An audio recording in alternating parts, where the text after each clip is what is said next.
Hey everybody, I'm Evan, and today I'm going to show you a game that you have probably never heard of.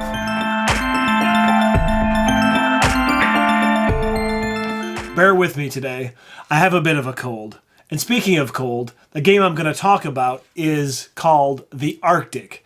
This is a two-player head-to-head abstract game where it's penguins versus polar bears.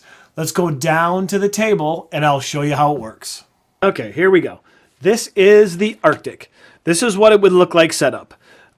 There's a penguin side and a polar bear side. The penguin player has more pieces, as you can see, and the polar bear only has four. And they go on these little designated spaces on each side of the board.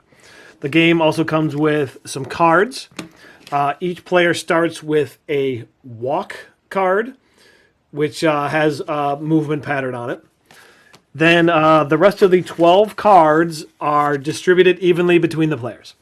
Now, once each player gets these cards, the polar bear player chooses 3 out of the 6 and puts the other 3 back in the box. Then the penguin player chooses 3 cards and then gives the other 3 cards to the polar bear player. So the penguin player will end up with 4 cards total, and the the polar bear player will end up with 7 cards total. And these are all movement cards or special ability cards. They'll either show a movement pattern, or they will show have like a special ability, such as before moving, you can move a pawn twice, but that causes you not to be able to attack. There's movement patterns like this, where you can jump in a certain pattern. This special ability card shows you can, if you ever move in between 2 of the opposing pawns, then both of those are eliminated. So the idea is the penguin either needs to get down to 1 polar bear remaining, or the polar bear person needs to get down to 2 penguins remaining, or make it to the other side of the person's board. And then whenever you would move into a space containing another person's pawn, that pawn is eliminated. Pretty simple, right? But as you can see, some of these movement cards are very unusual, and this is all you get for the entire game. Like moving side to side, or moving until you hit another pawn, or things like that. But it's pretty simple, so let's go back up to the top, and I'll tell you what I think about it.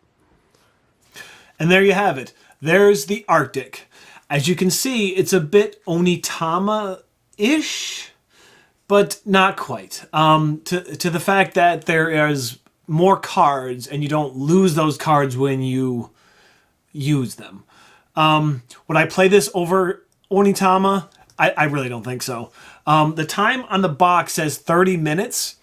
But I don't know. I think if you get the right combination of cards, or you have a bad combination of cards, the game can end super quickly.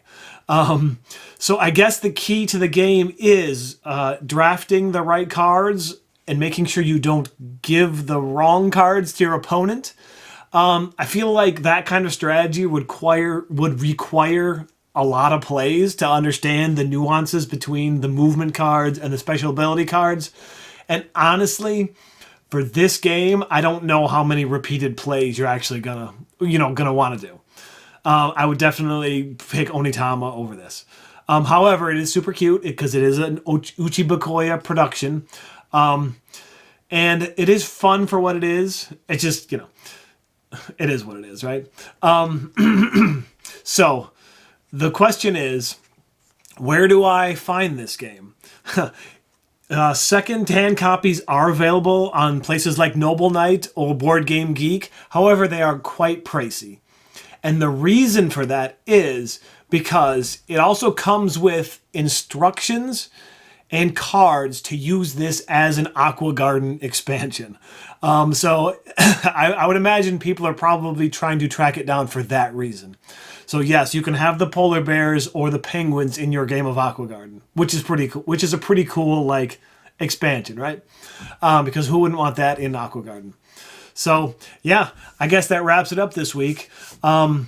Maybe a little bit of a shorter episode this week, but that's okay. We'll be back next month. And in the meantime, enjoy your tea.